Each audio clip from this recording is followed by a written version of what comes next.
Greetings and salutations. Today we're gonna do a little bit of walking around in the grass. We're gonna go, well, we need several things. One is experience points. Two, that's interesting. A MEOWTH. Well, that's definitely not where you're supposed to find them. So we're already going full crazy here today. Alrighty then. We're gonna have to switch Pokemon in and around. One of the things I did do, was, at least I should have done, is I lowered the volume gain, through the OBS. Because as it turns out, it was a little bit loud, not unbearably loud, but a lot louder than it usually is. So I'm hoping this is kind of a happy medium where at least it's, like, it'll be louder for sure than my previous videos, but it shouldn't be so surprising at the end of the day. And so here's the interesting thing about what's going on around here. So when I replay, like, the recordings through my laptop, the sound gets muffled, like it can't process all the sound at once, which is a little unusual. I've never seen it, like, ever do that before, but we are in uncharted waters here. But when I if I take the same clip and I put it back on the streaming computer, it plays all the sound just fine at its regular values. So, I actually would like to add him to my team because we usually do at this stage. This probably will mean that the Pidgey survives another day. But yeah, so in essence, I can't ever see how well my clips sound until I turn on the other computer, physically move the clip from laptop to the streaming computer. It's a little unusual. And it's not exactly what we call efficient when you're trying to figure out what the sound is. But, you know, it's what we live with. I think I'll stick with what this value is here currently. It should be fine. So should being the keyword here. Right. We are trying to add you to the team. Good thing I have just the one Pokeball. We've not thought about this thoroughly enough. Okay. That would have been bad if it hadn't worked. Oh, you know what I should have done, actually? Turn off my tower fan. I don't need that on currently. Alright. Well, this is good news. We gotta go back anyway. We can go add Nidoran to the team. We just always like having Nidoran early on. We can evolve him to a Nidoking. It'll give him the ground stats, sure, but well worth it. Alright. Here we go. Because I'll tell you what I don't need. I definitely don't need the Weedle here. There's not. The number of times that you can successfully poison, like, any of Brock's Pokemon is, like, 0% chance. I am so unsuccessful with... I'm convinced that Ground type and Rock type are immune to poison. Convinced of that. It never happens. Which is a shame because it would be really good against his Onix. At least in the base game. It better be an Onix still I'm dealing with in this game, but I don't know. So many unknowns. But glad we did find the Nidoran. That was kind of a missing puzzle. Spearow would be nice, but I have the Pidgey. Like, I prefer a Spearow over a Pidgey, honestly, but you can't go wrong with a Pidgey. Not if you're just looking for a Pokemon to teach Fly to, honestly. And just do the good stuff. Debate about us to whether retreating the Pidgey or not. We need the experience points. Okay, now I have to, because he won't take another double kick. Most unfortunate, I dare say.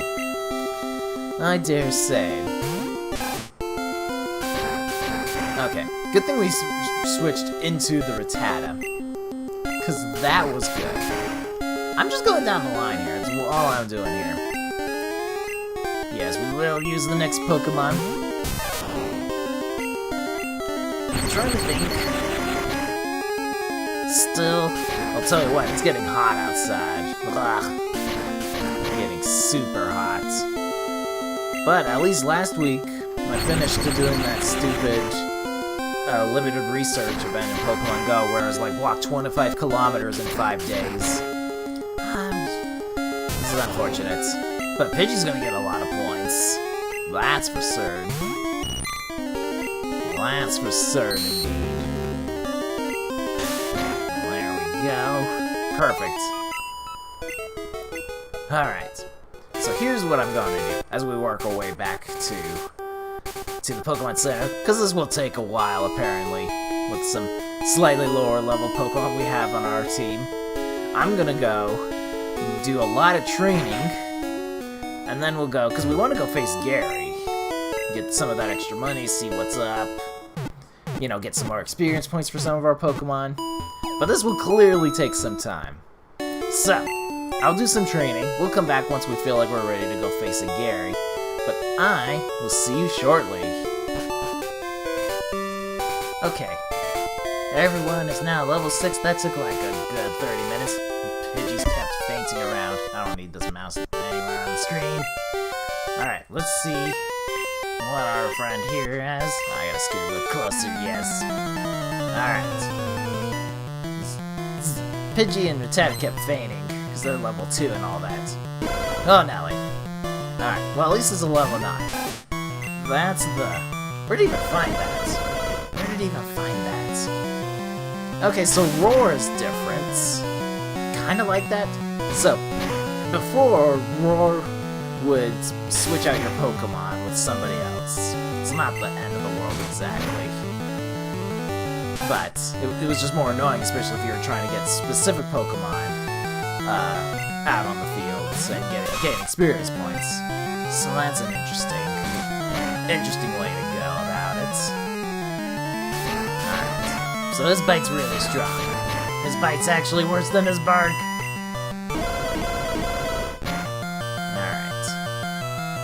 I'm guessing Roar is probably still a normal type move. Oh, now in a quick attack too? Alright. Send another mighty Charmander. Alright. Gonna stick with Pound, because I don't... Even if I had Ember, it wouldn't be as effective, because he's also a fire type. I'm not enjoying this bite attack. It's very strong. Might have to have some level 7s in this party. Alright. Oh, I do have Sand Attack with Pidgey. I forgot. But we're just gonna hope for the knockout here instead. Yes. Okay. Alright. Pidgey's now level 8. He's now my strongest Pokemon in the party. Okay. We got a Squirtle. I'm gonna go with Caterpie first. Because we got the Pikachu. That's gonna be good news. We're just gonna try to slow this Squirtle down. It's slower than the Caterpie. It should be okay. Okay, good. Good, we should be... Didn't think it was gonna have to be that much. Alright. Go for some little tackles. No, don't do it. Don't lower my defense. Unless if you just keep using it. See, that's what I don't want you to do. I don't want you to attack me. He's just a little Caterpie. Okay. Okay. Let's see what's going on here. Alright, I'm actually gonna send out the Pidgey first. We're gonna try to lower the accuracy of the Squirtle a bit here. The bubble is fearsome. Alright. We'll start going in for some gusts here, try to lay on some of the damage. The Pikachu will be the last resort. Basically will help. Like, if the situation goes terribly, basically what we want is for Pikachu to land one blow with Thundershock. But everything's kind of going well, actually. See, he's using a Tail Whip, which is actually his most effective move, apparently. Alright. Good work, Pidgey. You earned all the experience points for yourself. I hope you're satisfied. Defeated Joe. Alright. Gonna need to go heal up, buddy. So the Growlithe is interesting. Roar was interesting, but everything else... Squirtle was still there, as we expected it to be. So... that is interesting. Wonder if... because I think... I'm trying trying to remember. I think in the original he does have an Arcanine. It's been... Look, I barely pay attention. I just... Basically, you can reach Gary, like in the Gen 1, having like pretty much flawless victories against the Elite Four. You should be okay. And with enough revives and hyper potions, you'll make it through. Easy. You just keep on using that up. Alright. We'll do a little Pokemon organization here. So as far as what my final team is going to be, we're going to actually stick as close as possible as we can to what I have normally when I play a regular red version. That's the idea. I don't know if while I was looking through the field, I did see, like, Nidorans and Meowths. I don't remember if I saw them before I cut to facing Gary there. But the interesting about the Doduos was they knew Double Kick, which was interesting. Also made my life difficult, but interesting nevertheless. Just making sure everybody's good to go. We're gonna have trainers here left and right. I do have Pokemon. It has been known to happen. Alright. Alright, Caterpie's actually pretty normal, all things considering. This is good news because we do need some more experience points for everybody but the Pidgey. We are in this weird scenario where, like, at least I have Double Kick with Nidoran, but I think that's the only one that will work. Now, Nidoran normally learns it at level 16, basically, when he evolves into Nidorino, if I remember off the top of my head. But that'll be more useful, because usually, if you remember the last time I played Red version, the last strategy was to basically use String Shot to slow my opponents down, or at least the Onix, and then you can just tackle your way through. And if he uses Bite, you just hold back, basically. Alright. That's good news there. There we go. Level 7 or 10. That's good, because okay, good. And he knows Quick Attack. But it doesn't mean I have to go back, because I can just switch Rattata around. And get the next person in line. So yeah, Nidoran with a Double Kick is gonna help out.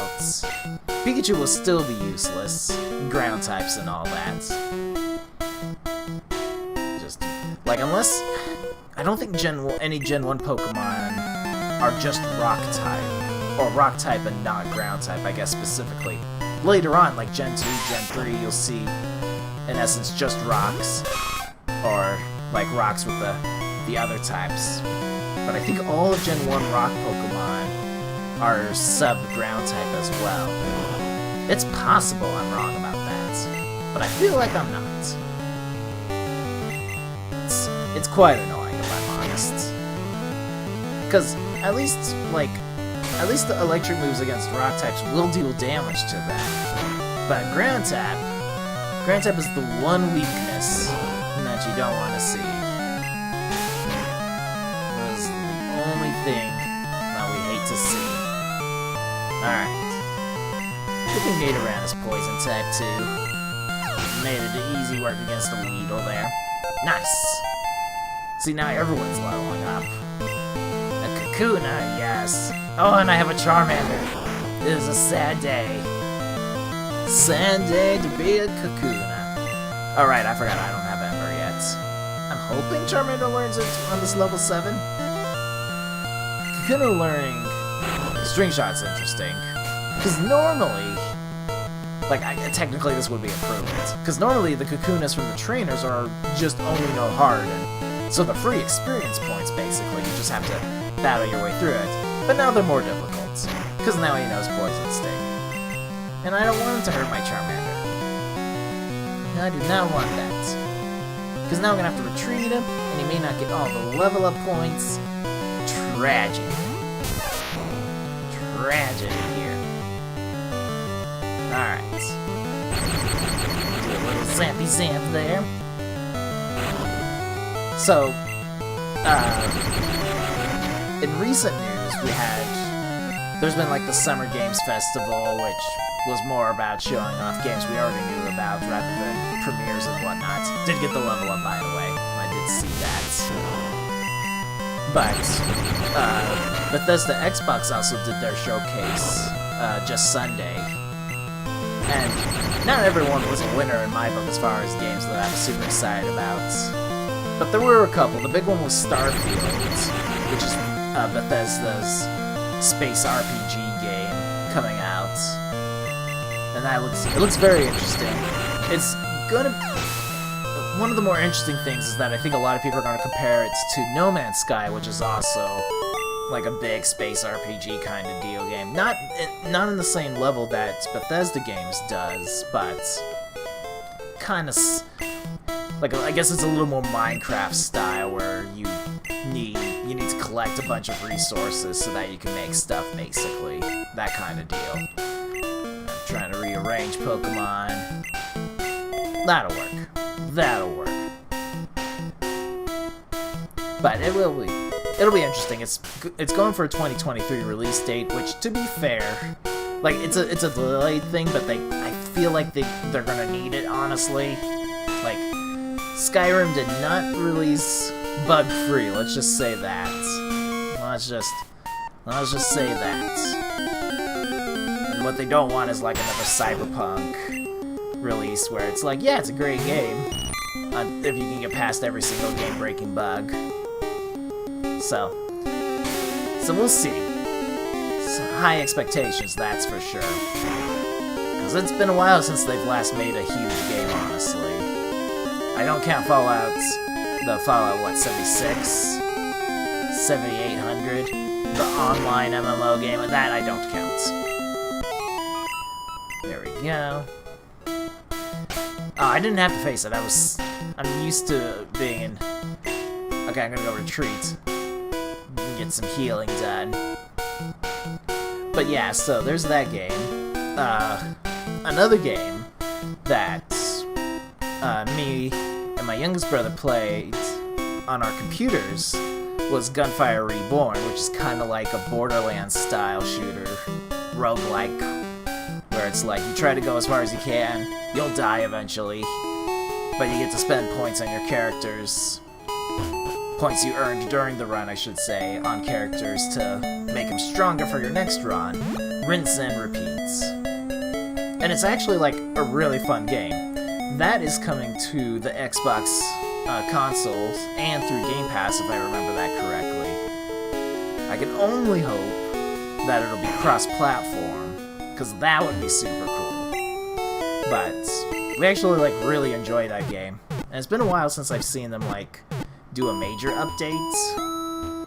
So it's nice to see, like, oh, this is... We knew they had plans to come to consoles eventually. It was just never really clear, like, the sort of the time frame or whatnot, and now it's like, oh, it's a real thing now. So we can expect that in the 2023 future. That's pretty much what most of that Xbox showcase was, is like, they were like, over the next... I think they said it was like over the next 24 months, basically. Any of the good stuff was 2023, so just some interesting stuff.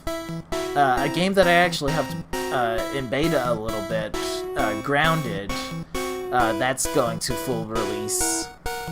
And Grounded is kind of like the Honey, I Shrunk the Kids game, where you play as a child who's mysteriously shrunk to smaller than even ladybugs, and your job is to survive in the harsh world known as the backyard.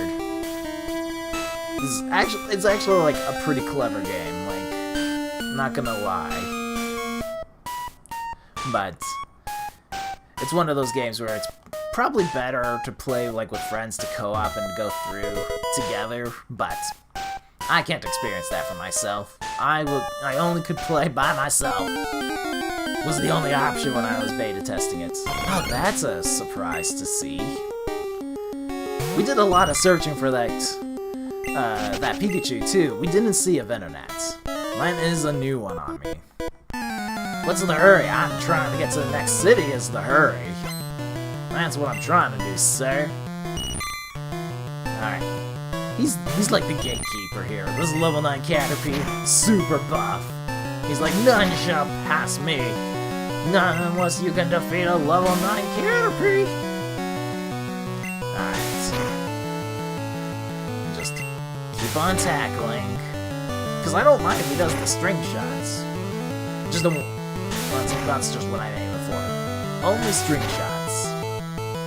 Just a little bit further here. Just a little bit. Oh, I forgot to actually check the microphone volumes and whatnot. I should actually turn this down. Because now I don't need to hear the game music as much. It was useful when I was leveling up for 30 minutes straight with a Rattata that was not surviving. Useful to have some sound. But I don't want the microphone to actually catch it, since now it's all one in the same system now. There we go. Easy breezy. Oh no! I'm trying to leave. Oh no, the Caterpie. You guys returned from the dead! Alright. And then we walk forward some more. Perfect, okay. Let's not do that again. I wonder if any of the characters say different things, like in the Fire Red Omega. Like, those guys are normally there, so that's the problem, right? They're all like bug catchers. Yeah, that guy is like, oh, I'm serious Pokemon trainers. I'm like, he's never met me before. Alright, do some healing. Probably need to look at the organization. I like to set up my Pokemon just so. Plus, we also need to kind of view my options, as it were. Like, we know the Nidoran is gonna be okay. Caterpie probably gonna use you for string shots. The quick attack is actually gonna be nice. Yeah, didn't learn Ember yet. Might learn it at level 9. It's tricky sometimes with some of these guys.